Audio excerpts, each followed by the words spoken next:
السلام عليكم ورحمة الله وبركاته. الحمد لله نحمده ونستعينه ونستغفره ونؤمن به ونتوكل عليه ونعوذ بالله من شرور أنفسنا ومن سيئات أعمالنا من يهده الله فلا مضل له ومن يضلل فلا هادي له وأشهد أن لا إله إلا الله وحده لا شريك له وأشهد أن محمدا عبده ورسوله أما بعد. கண்ணியத்திற்குரிய எல்லாம் வல்ல அல்லாஹ் ஜல்ல ஷானஹு தஆலாவின் நல்லடியார்களே, தவறான வாதங்களும் தக்க பதில்களும் என்ற இந்த தொடரிலே இறந்து போனவர்களை ஜியாரத்து செய்வது, அவர்களுடைய அடக்கத்தலங்களிலே வழிபாட்டு தலங்களை எழுப்புவது, இது குறித்த செய்திகளை நேற்றைய தினம் பார்த்தோம்.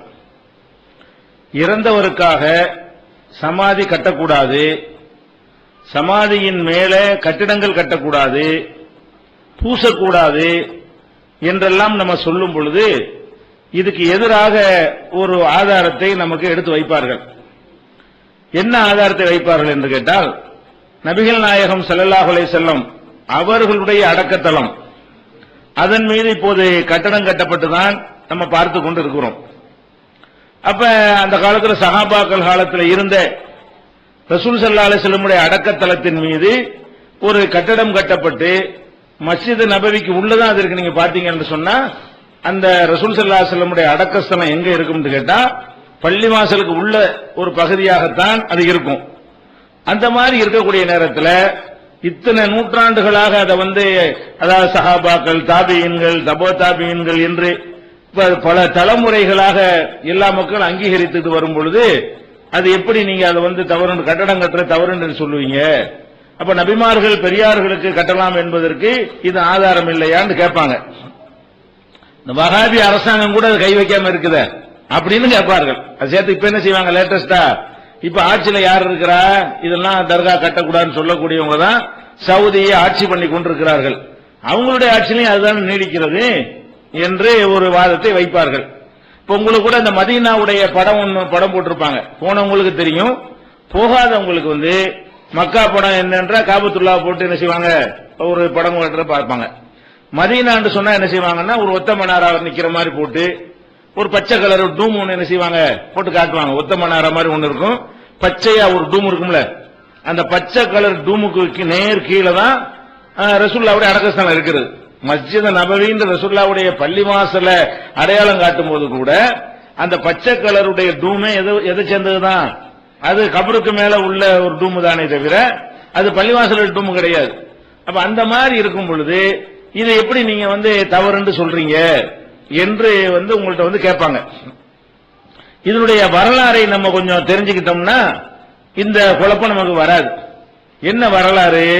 இப்ப ரசூல் ஸல்லல்லாஹு அலைஹி வஸல்லம் உடைய அடக்கத்தலத்துல செய்யப்படுற காரியத்திற்கு ரசூலுல்லாஹ் பொறுப்பாவாங்களா? முதல் விஷயம், ரசூல் ஸல்லல்லாஹு அலைஹி வஸல்லம் அவங்க இருந்து செஞ்சா அவங்க பொறுப்பாளி, அவங்க அனுமதி கொடுத்தா அவங்க பொறுப்பாளி ஆவாங்க. அவங்க அடக்கஸ்தலத்தின் மீது ஒன்று செய்யப்படுதுன்னு சொன்னாலேயே அவங்களுக்கு சம்பந்தம் இல்லைன்னு அதுக்கு அர்த்தம். முதல்ல வழங்கிக் கொள்ள வேண்டிய விஷயம் என்ன, என்னுடைய அடக்கஸ்தலத்தில் ஏதாவது நடந்தால் அதை நான் விரும்புறேன்னு அர்த்தமாகுமா, நான் உடன்படுறேன்னு அர்த்தமாகுமா, நான் அனுமதிச்சிருக்கிறேன்னு அர்த்தமாகுமான்னு அர்த்தம் ஆகாது. நான் பார்த்து கொண்டிருக்கும் போது நடந்தா அது அதுக்கு அந்த அர்த்தம் வரும். முதல்ல எல்லா சஹாபாக்களும் சேர்ந்து இப்படி ஒரு நம்ம தர்கா கட்டணும் என்று அவங்க செஞ்சு இருந்தா கூட அது மார்க்கத்தில் ஆதாரம் கிடையாது. நம்ம பார்க்க வேண்டிய விஷயம் என்ன, ரசூல் ஸல்லல்லாஹு அலைஹி வஸல்லம் சொன்னாங்களா இல்லையா? மரணிப்பதற்கு 5 நாளைக்கு முன்னாடி நபிமார்களுடைய கபர்களை கட்டணம் கட்டியவர்கள், மஸ்ஜித் ஆக்கியவர்கள் அல்லாஹ்வுடைய சாபத்துக்குரியவங்க என்று சொன்னது உண்மையா பொய்யா? அது ஹதீஸ்ல இருக்குதா இல்லையா? அப்ப நபி ஸல்லல்லாஹு அலைஹி வஸல்லம் எச்சரித்தது நமக்கு தெரியும் பொழுது அவங்களுடைய எச்சரிக்கைக்கு மாற்றமா அவங்களுக்கு பின்னாடி ஏதாவது நடக்குமையானால் அதுக்கு மார்க்கத்தில் ஏதாவது ஒரு மரியாதை கொடுக்க முடியுமா? அது மார்க்க ஆதாரம் ஆகுமா? அது எத்தனை வருடங்கள் அது நீடித்து இருந்தா கூட அதுக்கு மார்க்கத்துக்கு ஏதாவது இருக்குதா என்று நம்ம சிந்தித்து பார்த்தோமையானால் இந்த அடிப்படை விளங்கினவங்களுக்கு இந்த கொஸ்டினே நிக்காது. இந்த அடிப்படை விளங்கினாங்கன்னு வைங்க, ரசூலுல்லாஹ்வுடைய சொல் செயல் அங்கீகாரம் தான் மார்க்கம், அவங்களுக்கு பிந்தி வந்ததுக்கு அதுக்கு சம்பந்தம் இல்லைன்னு விளங்கி விட்டார்களே, ஆனால் அவர்களுக்கு இதுவே போதும். இப்ப நான் சொன்னதே போதும். என்ன போதும், இந்த கட்டடத்துக்கு ரசூலுல்லாஹ் பொறுப்பாளியா, ரசூலுல்லாஹ்வுக்கு தெரியுமா, அவங்க தடை செஞ்சது அந்த காரியமா அது இருக்கிறதா, அனுமதிச்ச காரியமா இருக்குதா, இடிக்கவுன்னு சொன்னாங்க. கட்டவும் கூடாதுன்னாங்க, அல்லாஹ்வுக்கு எதிராக யுத்தம் பண்றதுன்னு சொன்னாங்க, பூசாதீங்கன்னு சொன்னாங்க, தப்பித்தவரை கட்டிட்டா போய் இடிச்சிட்டு வாங்கன்னு வர சொன்னாங்க. இவ்வளவு கடுமையாக அவங்க தடை செய்திருக்கும் பொழுது நமக்கு அது போதும். அல்லாஹ்வும் ரசூலும் எதை நமக்கு தடுத்து விட்டு போனார்களோ அதுதான் மார்க்கத்துக்கு ஆதாரமே தவிர அதுக்கு பிறகு எவன் என்ன செஞ்சால் நமக்கு என்ன, இது ஆழமா பதிச்சுன்னு வைங்க, நம்மளை இதெல்லாம் அசைக்காது. இருந்தாலும் இந்த கட்டிடத்தினுடைய வரலாறை நீங்க கொஞ்சம் தெரிஞ்சுக்கணும். இந்த காபா இந்த ரசூலுல்லாஹ்வுடைய அடக்க ஸ்தலத்தில் கட்டி இருக்கிறாங்கல்ல, அதனுடைய வரலாறை நீங்க தெரிஞ்சுக்கணும். முதலாவது வரலாறு என்னன்னு கேட்டா, நபிகள் நாயகம் ஸல்லல்லாஹு அலைஹி வஸல்லம் உடைய அடக்க ஸ்தலம் எங்கே இருந்தது, எங்க அடக்க மாட்டாங்கன்னு கேட்டா, அவங்களுடைய மனைவிமார்களுக்காக வேண்டி பள்ளி வாசலை ஒட்டி வீடுகள் இருந்தன. பள்ளி வாசலை ஒட்டி என்ன செஞ்சு மனைவிமார்களுக்கு வீடுண்டா என்ன, ஒவ்வொரு ரூம் தான். எந்த அளவுக்கு சின்ன ரூம் நம்ம ஏற்கனவே சொல்லி இருக்கிறோம். ஆயிஷா நாயி படுத்து கிடப்பாங்கன்னா ரசூலுல்லாஹ்வுக்கு எந்திரிச்சு தொழ முடியாது. குறுக்க ஜனாசா மாதிரி நான் படுத்து கிடப்பேன். தொழுகைக்கு போகும்போது சஜிதா வைக்கிறது, சஜிதா செய்வதற்கு நபிகள் நாயகம் ஸல்லல்லாஹு அலைஹி வஸல்லத்துக்கு இடைஞ்சலா இருக்கும். விரல்னால காலில் குத்துவாங்க, நான் விரல மடக்கிக்கிறேன், அந்த இடத்துல சஜிதா செய்வாங்கன்னு சொல்றாங்க. விசாலமா இல்லைன்னு விளங்குறது.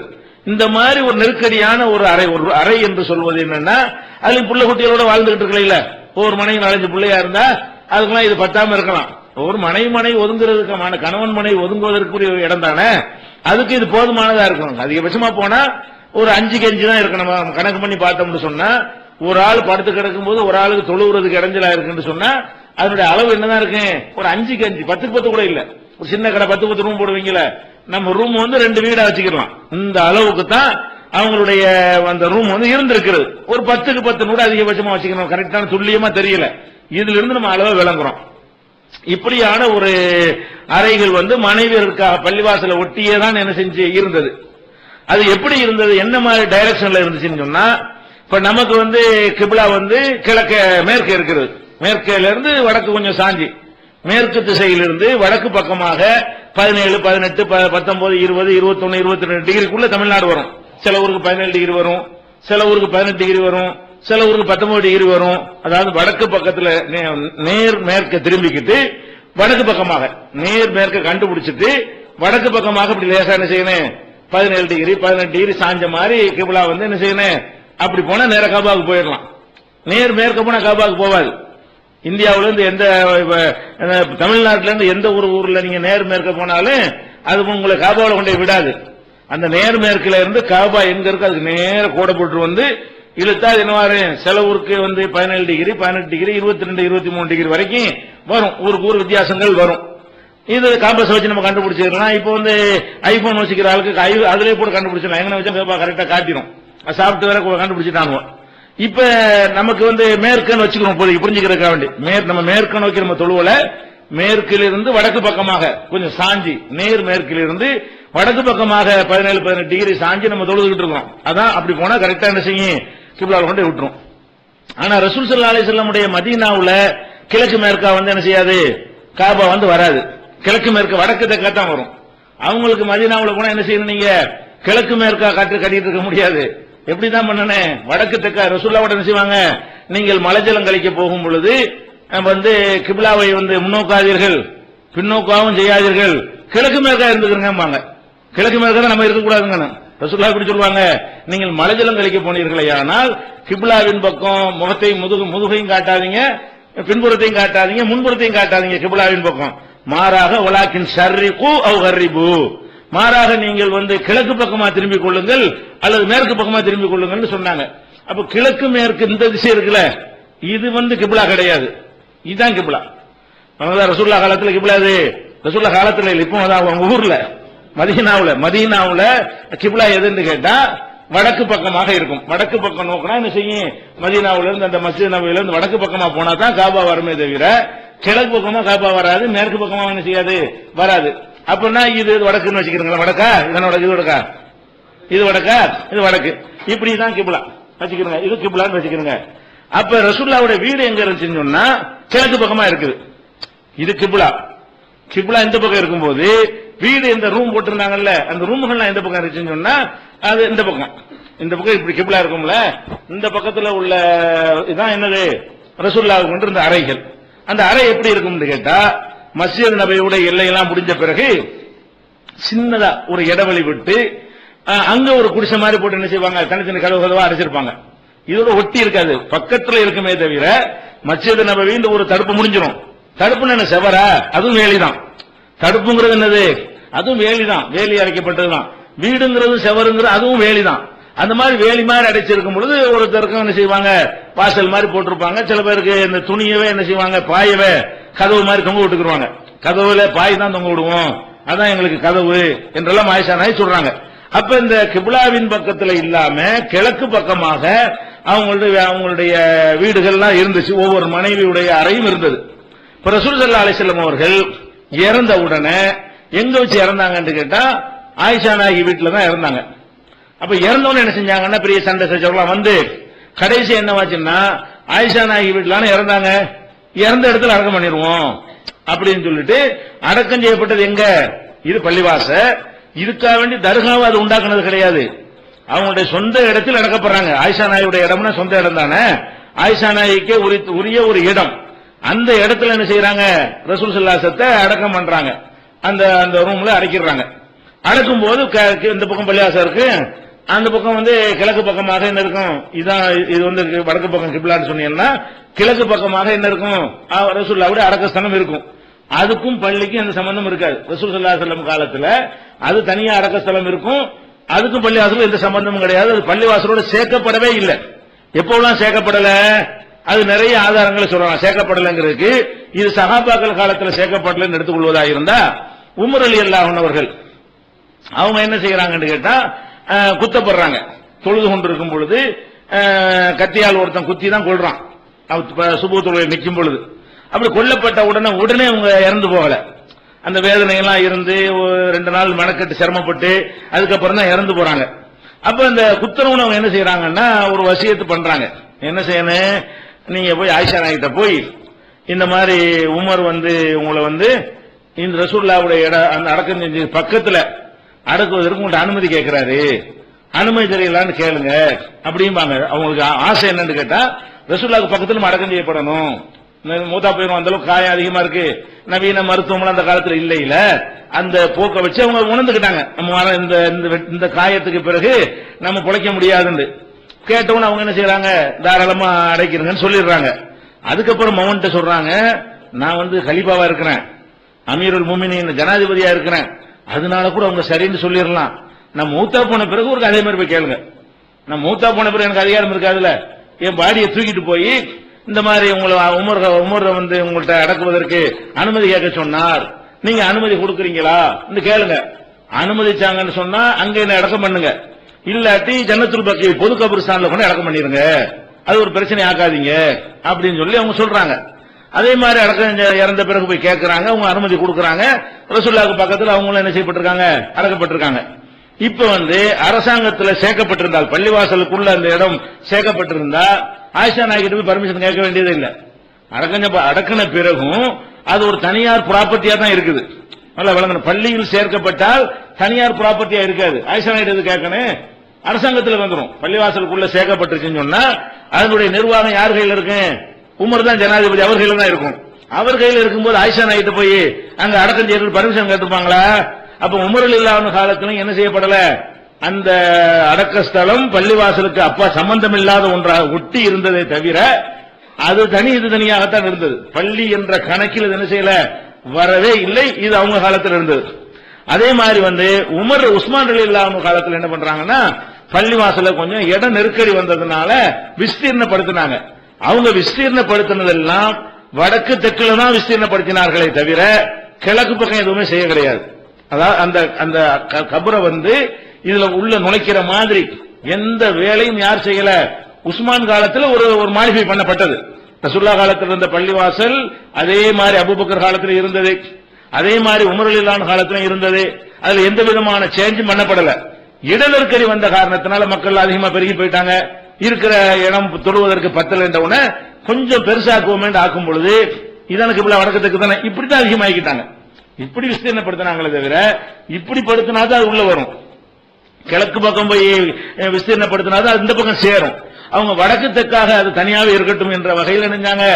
அவங்க காலத்துல இது பண்ணவே இல்லை.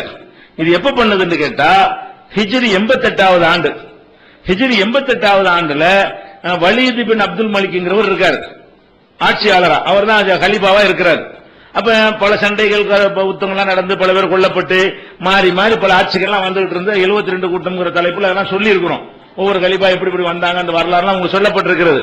இந்த வலீத் பின் அப்துல் மலிக்ங்கிற ஒரு ஆட்சியில் இருக்கக்கூடிய நேரத்துல தான் அவர் என்ன பண்றாருன்னு கேட்டா, அந்த பள்ளிவாசல கொஞ்சம் நவீன காலத்துக்கு தகுந்த மாதிரி நம்ம வந்து செய்யணும், ஒரே குடிசை இந்த மாதிரி டைப்ல இருக்கக்கூடாது அப்படின்னு சொல்லிட்டு அந்த காலத்துல என்னென்னலாம் நவீனமா இருக்கிறதோ அந்த மாதிரி நல்ல மரங்களை போட்டு நல்ல கல்லுனால கட்டி ஸ்ட்ராங்குபடுத்தி அலங்காரம் பண்ணி அந்த தங்கத்தினாலேயே என்ன செய்யறது, சில இடங்கள்ல தங்கம் முலாமெல்லாம் பூசி இந்த மாதிரிலாம் பள்ளிவாசலை டெவலப் பண்ணணும் போது அவருடைய ஆட்சி காலத்தில் தான் இந்த அதையும் பள்ளிக்குள்ள ஒரு பகுதியாக இணைக்கிறார். எதுக்குள்ள அந்த கிழக்கு பக்கத்தில் உள்ள அந்த ரூமையும் அதை ரசூலுல்லாஹ் அடக்கம் செய்யப்பட்ட அந்த ரூமை என்ன செய்யறாரு, பள்ளிக்குள்ள இணைச்சு அதுக்கு பின்னாடியும் போகுது பள்ளி. அப்ப பள்ளிக்கு நடுவுல ஒடியாந்தது அது. பள்ளிவாசலுக்கு அந்த அதோட ஒட்டி சேர்த்தா கூட கடைசியா நின்றுருக்காது. இவர் விஸ்தீர்ணப்படுத்துறேன்னு என்ன பண்றாரு, விஸ்தீர்ணப்படுத்துற அழகுபடுத்த போறேன் இவருடைய ஆட்சி காலத்துல இந்த அந்த பக்கமும் என்ன செய்யறாங்க, அந்த அடக்க ஸ்தலம் இருக்கு இல்லையா அதையும் பள்ளிக்குள்ள சேர்த்து அதுக்கு அப்பால உள்ள இடம் இருக்கும்ல அதையும் கொஞ்சம் சேர்க்கிறாங்க. அப்படி சேர்த்தா என்னவாயிரும், பள்ளி வாசல்ல வந்து ஒரு உள் பகுதிக்குள்ளே அந்த இடம் வந்துரும். வந்தாலும் அதை ரவுண்டு பண்ணி அது ஒரு பள்ளியா ஆயிடக்கூடாது என்பதற்காக வேண்டி அதை ஒரு அடப்பு மட்டும் அடைச்சு என்ன செய்யறாங்கன்னா அப்படி அந்த மாதிரி ஒரு போடியம் வச்ச மாதிரி அடைச்சு போடுறது, அடைச்சு விட்டு இப்படி இருக்கும் பள்ளி அந்த மாதிரி ஒரு டைப்ல நினைஞ்சிட்டாரு வலீத் பின் அப்துல் மலிக். இது செஞ்சார். இது எப்ப நடக்குது, இவருடைய ஆட்சி காலம் ஹிஜ்ரி 88 தான் இது நடக்கிற சம்பவம் நடக்கிறது. 88 வரைக்கும் அந்த இடம் வந்து அடக்கஸ்தலமாகத்தான் இருந்ததே தவிர அது மஸ்ஜித் நபவியில் ஒரு பகுதியாக ஆக்கப்படவே இல்லை. இந்த 88 இவர் இந்த வேலையை செய்யும் பொழுது ஒரு சஹாபி கூட மதீனாவில் வந்து உயிரோடு இருக்கவில்லை. மதீனாவில் இருந்த சஹாபாக்களே கடைசியாக மதீனாவில் உள்ள சஹாபாக்கள் என்றும் இருக்கிறது, ஒட்டுமொத்த சஹாபாக்கள் என்றும் அறிவிப்பு இருக்கிறது. சஹாபாக்கள்லயே கடைசியாக இறந்தவர் வந்து ஜாபீர் ரலியல்லாஹு அன்ஹு அவர்கள். ஜாபீர் பின் அப்துல்லா இருக்காங்கல்ல, அவங்க தான் கடைசியாக மௌத்தாகக்கூடிய ஒரு சஹாபி. அவங்க வந்து 78 மௌத்தாயிடுறாங்க. கடைசியா மௌத்தா போன சஹாபி யாரு, அவருக்கு பிறகு சஹாபியே கிடையாது. ஹிஜ்ரி 78க்கு அப்புறம் ஒரு சஹாபியும் உலகத்துல இல்ல. இது 88 கட்டுறாங்க. இது சஹாபாக்களுக்கு இருக்க அனுமதி இருக்குமா, சஹாபியும் ஒருத்தருமே இல்லையே. மதீனாவில் இந்த சம்பவம் நடக்கும் பொழுது சஹாபாக்கள்லாம் தடுக்காம இருந்திருப்பார்களா அப்படின்லாம் இவங்க வந்து விளங்காம என்ன செய்யறாங்க, வாதம் வைக்கிறாங்க. 88 எந்த சஹாபி இருந்தாரு, ரசூலுல்லாஹ்வுடைய காலத்துக்கு பிறகு 88 வருஷத்துக்கு ஒருத்தர் வாழ்றதா இருந்தா அப்ப ரசூலுல்லாஹ் காலத்துல ஒரு 10 வயசு பிள்ளையா இருக்கணும். அப்பதான் 88 வரைக்கும் வாழ்ந்திருக்க முடியும். 100 வயசுக்குள்ள முடிஞ்சிருது, 68 அதான வாழ்நாளா இருக்கிறது. லாஜிக்காவும் இல்ல, நடைமுறை சரித்திர ரீதியாகவும் இந்த 88 இந்த நிகழ்வு நடக்கும் பொழுது ஒரு சஹாபியும் இல்லை. அப்ப சஹாபாக்கள்லாம் அங்கீகரிச்சாங்களேன்னு ஒரு கொண்டு அங்கீகரிச்சாங்க மார்க்கமாகாது. ஒரு பேச்சுக்கு சொல்ற சஹாபாக்கள் அங்கீகரிச்சாங்கன்னு எப்படி இதை சொல்லுவீங்க? இவர் என்ன பெரிய 4 கலீஃபா மாதிரி ஒரு பெரிய ஆட்சியாளரா? வலீத் பின் அப்துல் மலிக் என்பவர் வந்து 4 கலீஃபாக்களுடைய ஆட்சியை நம்ம புகழ்ந்து பேசுறோமே, அந்த கணக்குல வரக்கூடிய நீங்களே சொல்றாங்களே குலபாய ராஷிதின்னு சொல்லி அந்த லிஸ்ட்ல வரக்கூடியவரா இவரு? அப்ப அந்த மாதிரி உள்ள ஒரு மன்னர் என்ன செய்யறாரு, மன்னர்களுக்கு வந்து அந்த 4 கலீஃபா காலத்துக்கு பிறகு வந்து மன்னர்கள் மன்னரா மாறிட்டாங்க. 4 கலீஃபாக்களுக்கு அப்புறம் வந்த மன்னர்கள் எல்லாம் மற்ற உலகத்தில் எப்படி மன்னர்கள் வந்து ஆடம்பரமாகவும் சிம்மாசனங்களையும் ஒரு சொகுசாகவும் உள்ள ஒரு லக்ஸரியாக ஒரு வாழ்க்கையும் கோட்டை கொத்தளம் என்று வாழ ஆரம்பித்தார்களோ அந்த மாதிரி வாழ ஆரம்பித்த மன்னர்களில் ஒருவர் யாரு, வலீத் பின் அப்துல் மலிக்ங்கிறவர். அவர் வந்து ஒன்றை செய்தார் என்று அரசாங்கம் இருக்கு, அதிகாரம் இருக்குன்னு நினைச்சா செஞ்சா மக்கள் சும்மா தான் இருப்பாங்க. அதுல வந்து ஒரு கொடூரமான ஒரு அடக்கி ஆளக்கூடிய ஒரு ஆட்சி முறை, ஜனநாயகம்லாம் கிடையாது. யார் மாயத்துறக்க தொலைச்சு போடுவாங்க, அப்படிலாம் செஞ்சும் இருக்காங்க. ஏத்துக்கட்ட ஆளையெல்லாம் நினைஞ்சிருக்கிறாங்க, மரணதனை கொடுத்து ஓச்சிருக்கிறாங்க இந்த மன்னர்கள் காலத்துல. அப்ப அந்த மாதிரி இருந்த நேரத்தில் ஒரு சஹாபாக்களும் உலகத்தில் உயிரோடு வாழாத நேரத்தில் அந்த இடத்தை எதுல சேர்த்தாங்க, பள்ளிவாசலுக்குள்ள சேர்த்தாங்க. ஆனா டூமும் கட்டல, வேற எந்த அலங்காரம் பண்ணல, பள்ளிவாசலுக்குள்ள சேர்த்தாங்க. அந்த படம் பத்தலன்னு சேர்க்கும் போது அதுல கூட என்ன செஞ்சிட முடியாது. நீங்க அதை வந்து பள்ளிவாசல்ல வந்து டூமு கட்டி தர்கா மாதிரி ஆக்கி இருக்குல்ல ஒரு டைப்பா, அதை செய்யல. அவரு என்ன செஞ்சாருன்னு கேட்டா ஒரு தடுப்பு மாதிரி வைத்து அது உள்பக்கம் சேர்த்துக்கிட்டாரு. அதுக்கு பிந்தியும் இடம் இருக்கு, இந்த பிந்தியும் இடம் இருக்கிற மாதிரி இணைத்துக் கொண்டாரு. தவிர அதுல மேல எல்லாம் ஓப்பனா தான் இருந்தது. அந்த இடத்துக்கு மேலே எல்லாம் என்ன செய்யல, சும்மா விட்டுட்டாங்க. கட்டடம் கட்டக்கூடாது தடை இருக்கிறதுனால அதையெல்லாம் பேணினார்கள்.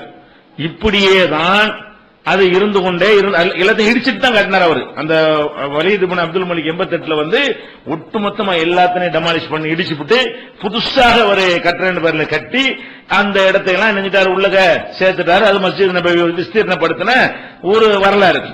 அதுக்கப்புறம் பிறகு என்ன நடக்குதுன்னா பல வருடங்கள் 88 நடக்குதா, 88 அப்படிதான் இருந்துச்சு, 100 அப்படிதான் இருந்துச்சு, ஹிஜ்ரி 200 அப்படிதான் இருந்துச்சு, ஹிஜ்ரி 300 அப்படிதான் இருந்துச்சு, ஹிஜ்ரி 400 அப்படிதான் இருந்துச்சு, ஹிஜ்ரி 500 அப்படிதான் இருந்துச்சு. ஹிஜ்ரி 678 வருது. அப்ப ஒரு மன்சூர்ந்த ஒரு மன்னர் ஆட்சி பண்றாரு. ஹிஜ்ரி 708 எகிப்தை சேர்ந்த மன்சூர் என்பவர் கையில அது பல நாட்டுக்காரங்க அது மக்காவை ஆளுவாங்க. ஒவ்வொரு சீசன்ல ஒரு ஆளுக்கு அடிச்சுக்கிட்டு பிடிச்சிக்கிட்டு நினைவாங்க, நமக்குள்ள வெட்டிக்கிட்டு குத்திக்கிட்டு ஒரு நாளைக்கு இவங்க இருக்கும், ஒரு நாளைக்கு துருக்கிக்காரன் வச்சிருப்பான், ஒரு நாளைக்கு இப்படி பல மாதிரி இருந்துகிட்டு இருக்கும். அப்ப 678வது ஆண்டுல எகிப்துல இருந்த மன்சூர்ங்கிற ஒரு மன்னர் என்ன செய்யறாரு, ஆட்சி படிக்கும் போது அவர் கண்ட்ரோல்ல மக்கா கைப்பற்றிக்கிறார். அவர் கண்ட்ரோல்ல இருக்கும்போது என்ன செய்யறாருன்னு கேட்டா, அதை நம்ம ரொம்ப டாம்பிகமா பண்ணணும், ஒரு லக்ஸரியான ஒரு இதா பண்ணணுங்கிற மாதிரி இறங்கி அதுல கட்டட வேலைகள்லாம் செய்யும் பொழுது அவர் போட்டதான் பச்சை டூமு. இந்த பச்சை டூமு போட்டிருக்காங்களே, இந்த பச்சை டூமு ஹிஜ்ரி 707 நூற்றாண்டு வரைக்கும் இல்ல, ரசூலுல்லாஹ் காலத்திலேயும் இல்ல, அவங்க மூத்தானதுல இருந்து 700 வருஷம் வாழ்ந்த மக்கள் அது ஓப்பனா தான் இருக்கணும், கட்டடம் கட்டுவது ரசூலுல்லாஹ் தடுத்தாங்க என்றுதான் அவங்க விளங்கி வச்சிருந்தார்கள். யாரும் அதுல செய்யல, ஏன் இப்படி ரசூலுல்லாஹ்வுடைய அடக்கத்தம் இப்படி கிடக்குதுன்னு சொல்லி அது செய்யல. அப்ப முன்னோருங்கிறீங்களே, இந்த 700க்கு பிந்தி வந்தவன் முன்னோரா, 700க்கு முந்தி வந்தவன் முன்னோரா? எவன் முன்னோரு?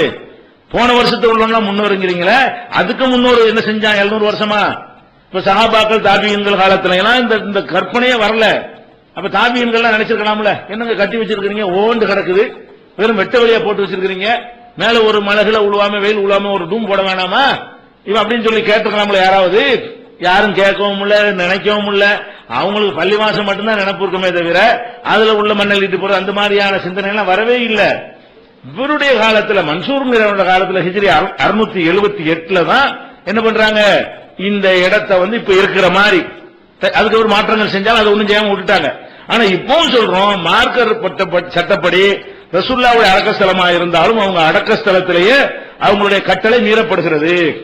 அதை அப்புறப்படுத்துவதுதான் ஆட்சியாளருக்கு கடமை. எவனுக்கு மனுஷனுக்கு பயப்படக்கூடாது, உலகத்துக்கு பயப்படக்கூடாது. மேல உள்ளது ஓப்பனா தான் செய்யணும். அதுக்கு மேல கட்டுவதையும் தடுத்துட்டார்கள். கபர் மேல நீங்க கட்டாம நீங்க வச்சிருந்தாலும் மேல கட்டக்கூடாதுன்னு தடுத்திருக்காங்களா இல்லையா?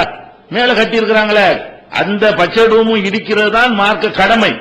ஏன் ரசூலுல்லாஹ்வோட உத்தரவு அப்படித்தான். நம்ம இந்த 700 வருஷத்துக்கு முந்தைய எவனோ செஞ்சதை மார்க்கமாக்க பாக்குறாங்க இவங்க.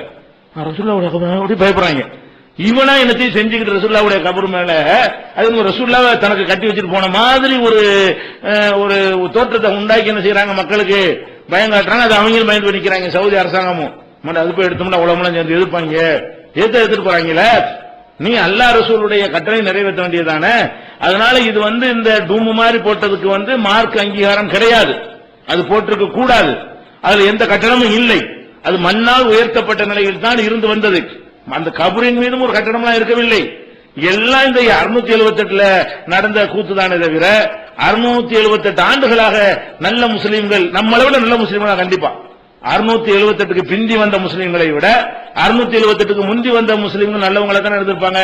ஒப்பீட்டு அளவுல நம்மளோட சிறப்பா தான் இருந்திருப்பாங்க. அப்ப அந்த மாதிரி இருந்த ஒரு நன்மக்கள் வாழ்ந்த காலத்திலேயே இது செய்யப்படவில்லை. அதனால இதை கொண்டாந்துகிட்டு ஆதாரமா காட்ட இயலுமா? இடிங்க, கட்டாதீங்க, மேல கட்டாதீங்க, கீழே கட்டாதீங்க, பூசாதீங்க அந்த அல்லாஹ்வுடைய ரசூலின் கட்டளைக்கு எதிராக இந்த எவனோ ஒரு மன்சூருங்க செஞ்சது மார்க்கமாயிருமா? எவனோ ஒரு அதிகாரி தன்னுடைய ஆட்சியும் அதிகாரத்தையும் பயன்படுத்தி மக்களுக்கு கேள்வி கேட்கணும், அச்சுறுத்தல் பண்ணி தொலைச்சு விடுவோம்னு சொல்லி மிரட்டி, அதனால எவனும் வாய் திறக்க முடியாம போய் அதனால அது ஒன்று கட்டப்பட்டு விட்டது என்று சொன்னால் அது மார்க்கமா? அது அப்படி இருந்து விட்டதுங்கிறதுக்காக வேண்டி அப்படி நம்மளை விட்டுட்டோம் என்றால் அது மார்க்கமாயிருமா? அதுக்கு பிந்தான் என்ன பண்ணாங்க, அதுல போட்டுவிட்டு ஒண்ணு நடக்கும் எழுதவெல்லாம் ஆரம்பிச்சாங்க. அந்த டூம்ல என்ன பண்ணாங்க, ஷிர்கான விஷயத்தை எல்லாம் புர்தா கிருதான் என்னமோ போட்டு ரசூலுல்லாஹ் அல்லாஹ் ஆக்குற மாதிரி வசனங்கள்லாம் அந்த துருக்கிக்காரங்க பண்ண வேலை. அதுக்கு பிறகு அந்த மாதிரிலாம் ரொம்ப பண்ண ஆரம்பிச்சிட்டாங்கன்னு வைங்களேன். இவங்க வந்தாங்க, இந்த சவுதி ஆட்சியாளர்கள் வந்தாங்க, எல்லாத்தையும் க்ளோஸ் பண்ணிட்டாங்க. எங்கெங்கெல்லாம் இந்த மாதிரி கட்டப்பட்டு அந்த ஒண்ணு மட்டும் தான் விட்டுருக்காங்க தவிர எல்லா கப்பலையும் க்ளோஸ் பண்ணிட்டாங்க. இதுல என்ன உலகத்துக்கு பயப்படுறாங்க. அதனால நான் என்ன வழங்கினேன், இதெல்லாம் ஆதாரம் கிடையாது. இதுவும் அது மாதிரி ஒரு ஆட்சியாளர்கள் செய்வார்களே ஆனால் அதை ரிமூவ் பண்ணிட்டு ரசூலுல்லாஹ் காலத்தில் இருந்த மாதிரி, ரசூலுல்லாஹ்வுடைய காலத்துக்கு பிந்தின காலத்தில் 4 கலீஃபாக்கள் காலத்தில் இருந்த மாதிரி அதை வைப்பார்களே ஆனால் அதுதான் வரவேற்கத்தக்கதே தவிர இது வரவேற்கத்தக்கதும் அல்ல, இது மார்க்க ஆதாரம் இல்லை என்பதை என்ன செய்யணும், புரிந்து கொள்ள வேண்டும். இந்த ஒரு செய்தியை ஒரு கணக்காக தெரிஞ்சு வச்சுக்கிறங்க. இந்த டூமை வச்சுக்கிட்டுலாம் என்ன செய்ய முடியாது, ஆதாரம் காட்ட இயலாதுங்கிற விளங்கி கொள்ளணும். அடுத்து என்னன்னு கேட்டா, இப்ப இந்த ஜியாரத்து விஷயமா வர்றோம். அப்ப இந்த கபர் கட்டக்கூடாதுங்கிறத நம்ம விளங்கி கொண்டோம். கட்டி இருந்தாலும் இதெல்லாம் மார்க்கத்தில் என்னவாகாது, ரசூலுல்லாஹ்வுடைய கபருக்கு கட்டி இருந்தாலும் இதுக்கும் மார்க்கத்துக்கு எந்த சம்பந்தம் இல்லை, இதனால் மார்க்கத்தில் எந்த ஒரு சட்டமும் மாறாது. ரசூலுல்லாஹ் காலத்துல தீன் முழுமையாகிவிட்டது, அவங்க வாழும்போது இந்த மார்க்கத்தை நான் முழுமையாக்கி விட்டேன் நல்லா சொல்லிட்டான்.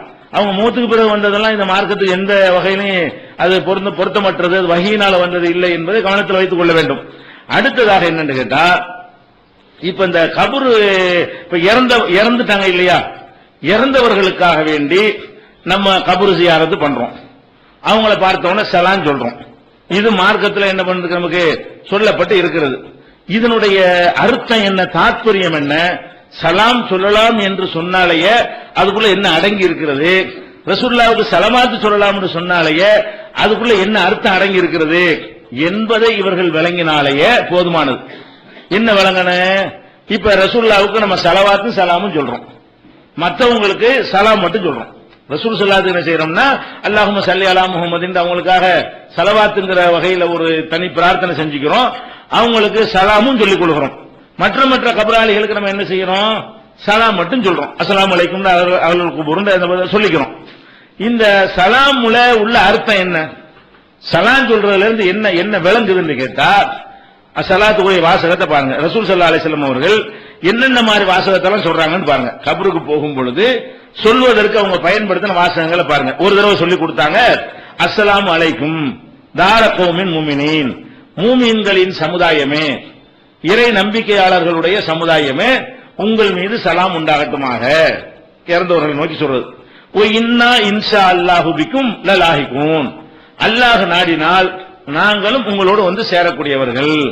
உங்கள் மீது சலாம் உண்டாகட்டுமாக, அல்லாஹ் நாடினால் நாங்களும் உங்களோடு வந்து சேர. சின்ன துவா, இந்த கபர் ஜியாரத்து உள்ள துவாவுடைய சின்ன துவா என்னன்னு கேட்டா, அஸ்ஸலாமு அலைக்கும் தார கௌமின் முஃமினீன் ஓ இன்னா இன்ஷா அல்லாஹு பிக்கும் லாஹிகூன்.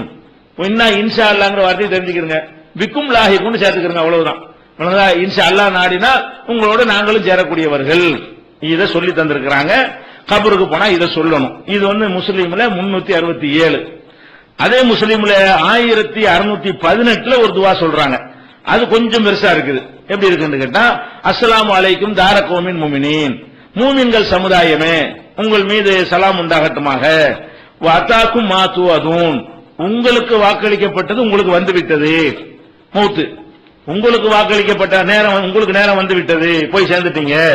கதம் அஜ்ஜலூன், நாங்க நாளைக்கு டைம் பிக்ஸ் பண்ணப்பட்டிருக்கிறோம், எங்களுக்கு நாளைக்கு நேரம் நிர்ணயிக்கப்பட்டிருக்கிறது, உங்களுக்கு முன்னாடியே நிர்ணயிக்கப்பட்டவர் சேர்ந்துட்டீங்க. ஓ இன்னா இன்ஷா அல்லாஹு பிக்கும் லாஹிகூன், அல்லாஹ் நாடினால் நாங்கள் உங்களோட வந்து சேரக்கூடியவர்கள் தான். அல்லாஹு மக்ஃபிர் லி அஹ்லி பக்கீல் கர்கத், பக்கீஉல் கர்கத்ங்கிறது அந்த கபர்ஸ்தானுக்கு பேர். பக்கீஉல் கர்கத்னா பக்கி ஜன்னத்துல் பக்கீங்கறாங்கல்ல, அந்த கபர்ஸ்தானுக்கு மதீனாவில் இருந்த முஸ்லிம்கள் அடக்கம் செய்யக்கூடிய மையவாடிக்கு பேர் என்னது, பக்கீஉல் கர்கத். இந்த பக்கீஉல் கர்கத்தில் அடங்கி இருக்கிறவர்களை இறைவா நீ மன்னிப்பாயாக. இது ஊர் கபர்ஸ்தான் மாதிரி சேர்த்துக்க வேண்டியதான். வழங்குதா, அல்லாஹு மக்ஃபிர் லி அஹ்லி பக்கீல் கர்கத், பக்கீஉல் கர்கத்ல அடங்கி இருக்கிறவர்களை இறைவா நீ மன்னிப்பாயாக. அவங்களுக்கு ஒரு சலாம் சொல்லிவிட்டு, இறைவா இவங்களை நீ மன்னித்து விடு, இப்படி சொல்லுங்க, இப்படி ரசூலுல்லாஹ் சொல்லுவாங்க என்றெல்லாம் இருக்கிறது. இது 1618 இருக்கிறது. 1620 எல்லாம் முஸ்லிம் தான். 1620 இருக்கிறது.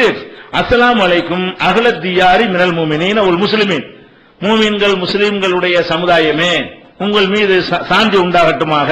ஓ இன்னா இன்ஷா அல்லாஹு லாஹிகூன், அல்லாஹ் நாடினால் நாங்களும் வந்து சேரக்கூடியவர்களாக இருக்கிறோம். அஸ்அலுல்லாஹ லனா வலக்குமுல் ஆஃபியாத், எங்களுக்கும் உங்களுக்கும் நாங்கள் மன்னிப்பை வேண்டுகிறோம். எங்களுக்கும் அல்லாஹ்ட்ட மன்னிப்பை வேண்டுகிறோம், உங்களுக்காகவும் வேண்டுகிறோம், இப்படி சொல்லுங்கள். 1620.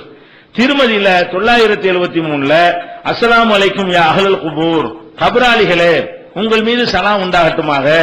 யக்ஃபிருல்லாஹு லனா வலக்கும், எங்களையும் உங்களையும் அல்லாஹ் மன்னிப்பானாக. அன்தும் சலஃபுனா, நீங்கள் முன்னாடி போய்விட்டீர்கள், நஹ்னு பில் அஸர், நாங்க இந்த பின்னாடி வந்துகிட்டு உங்களை அடிச்சு ஒட்டில் இதோ வந்து கொண்டே இருக்கிறோம், நீங்க கொஞ்சம் முந்திட்டீங்க, நாங்க கொஞ்சம் பிந்தி வந்துகிட்டே இருக்கிறோம் என்று இதுக்கு அர்த்தம் 973 திருமதியில. அதே மாதிரி வந்து நசையில என்ன வருதுன்னு கேட்டா, அஸ்ஸலாமு அலைக்கும் அஹ்லத்தியாரி மினல் மூமினீன் வல் முஸ்லிமீன், மூமின் முஸ்லிம்கள் சமுதாயமே உங்கள் மீது சாந்தி உண்டாகட்டும், இன்னா இன்ஷா அல்லாஹு பிக்கும் லாஹிக்கும், நாங்கள் உங்களோட பெரும்பாலான வாசகங்கள் ஒத்து வரும், கூடுதலா உள்ளதுக்கு மட்டும் சொல்லிக்கிறேன் வரும். அன்தும் லனா ஃபரத்துன், நீங்கள் எங்களுக்கு முன்னாடியே சென்று காத்திருக்கிறீர்கள், நஹ்னுலக்கும் தபஉன், நாங்கள் உங்களை பின்பற்றக்கூடியவர்களாக இருக்கிறோம். அஸ்அலுல்லாஹ அல் ஆஃபியத லனா வலக்கும், அல்லாஹ்விடத்துல உங்களுக்கு எங்களுக்கு நாங்க மன்னிப்பு கேட்கிறோம். இந்த மாதிரி ரசூல் ஸல்லல்லாஹு அலைஹி வஸல்லம் அவர்கள் இப்படி சொல்லி தந்திருக்கிறாங்க.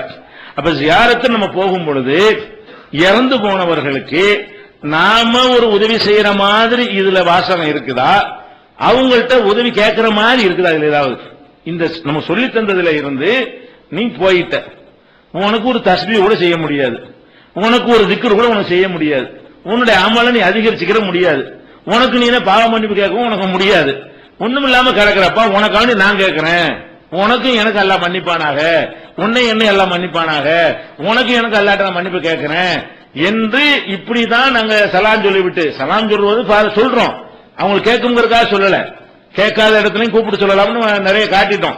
உமர் ரலியல்லாஹு அன்ஹு என்ன பண்ணாங்க, இந்த ஹஜருல் அஸ்வதை போய் பார்த்தாங்க. ஹஜருல் அஸ்வத் அது ரொம்ப அற்புதமான தத்துவம் அதுல அடங்கியிருக்கு. ஹஜருல் அஸ்வத் கல்ல ரசூலுல்லாஹ் முத்தமிட்டாங்கல்ல, அது மாதிரி அவங்க முத்தமிடுறாங்க. முத்தமிட்டு சொல்றாங்க, இன்னீல ஆலமு அன்னக ஹஜருன், நீ ஒரு கல்லுன்னு எனக்கு தெரியும், உனக்கு கேட்காதுன்னு சொல்லிக்கிட்டே கூப்பிடுறாங்க பாருங்க. அதாவது இது ஒரு கல்லுன்னு பேசணும். அவர் நம்பிக்கை எப்படி இருக்குன்னு கேட்டா, இது ஒரு கல்லு, இதுக்கு ஒரு சக்தி இல்ல, இன்னக்கலா தன்போ வலா தலுர்ரு, நீ ஒரு நன்மையும் செய்ய மாட்ட, உனக்கு ஒரு கேடும் செய்ய முடியாது, ரசூல் ஸல்லல்லாஹு அலைஹி வஸல்லம் உன்னை முத்தமிடுறத பார்த்தனால நான் பண்றேனே தவிர நீ ஒரு கல்லு தாங்கிறாங்க. கல்லு தான் பேசுறாங்களே, கேட்கும் சொல்லி பேசியிருப்பாங்களா, கேட்காதுன்னு அதுல அடங்கி இருக்குது. என்ன அடங்கி இருக்கு, நீ ஒரு கல்லு, நீ ஒரு சாதாரண கல்லு, மனுஷன் பேசுறதா உனக்கு வழங்காது, அதன் அர்த்தம் உனக்கு கேட்காத இடத்துலயும் கூப்பிடுறாங்கன்னா கல்லுக்கு சொல்லல, நம்ம மாதிரி கல்லு இருக்காங்க இல்ல, கபர் கல்லு, அவங்க எதுக்கு சொல்றாங்க, எதுக்கு சொல்றாங்க, இந்த கல்லு மாதிரி சிந்திக்காம இருக்கிறாங்க இல்ல, இது ஒரு கல்லுங்கிற மெசேஜ வந்து புரிய வைக்கிறதுக்காக வேண்டி அதை பார்த்து பேசுற மாதிரி அந்த டயலாக் இருக்கே தவிர கருத்து மக்களுக்கு தான். இது ஒரு கல்லுங்க, இது ஒரு சக்தியும் தராதுங்க, இப்படி மக்களுக்கு சொல்றதுக்கு பதிலா நீ ஒரு கல்லு, உனக்கு ஒரு ஆற்றலும் கிடையாது அப்படின்னு சொல்லி, ஆற்றல் கிடையாதுன்னு பேசும்போதே விளங்காதுன்னு தெரியுதுல, விளங்காதுன்னு தெரிஞ்சுக்கிட்டே சரி கூப்பிடுறாரு, நீ தான் ஒரு கல்லு. இந்த ஸ்டைல்ல தான் நம்ம என்ன செய்யறோம், சலாம் சொல்றோம். அதை நீ என்ன செய்யணும், புரிஞ்சுக்கணும். இது மாதிரி அவங்க சொன்னாங்க என்பதற்கு வந்து நிறைய ஹதீசுகள் ஆதாரம் இருக்கு. கல்லுன்னு சொன்னாங்க இல்லையா, அதுக்கு நிறைய ஆதாரங்கள் இருக்கிறது. அப்ப அந்த அடிப்படையில இதை வந்து நம்ம ரசூல் ஸல்லல்லாஹு அலைஹி வஸல்லம் அவர்கள் கற்றுத்தந்த முறையில கபருக்கு போய் சலாம் சொல்றோம். அப்ப இந்த சலாமுடைய மீனிங் என்ன, உங்கள் மீது சலாம் உண்டாகட்டுமாகங்கிற துவாவா, அவங்கள்ட்ட ஏதாவது கேட்கிறதா? அஸ்ஸலாமு அலைக்கும்க்கு என்ன அர்த்தம்? அஸ்ஸலாமு அலைக்கும் தாலே உங்கள் மீது அல்லாஹ்வுடைய சாந்தி உண்டாகட்டுமாக. இதுல நாம அவருக்கு துவா செய்யறோமா, அவர் நமக்கு துவா செய்யற மாதிரி அர்த்தம் வருதா?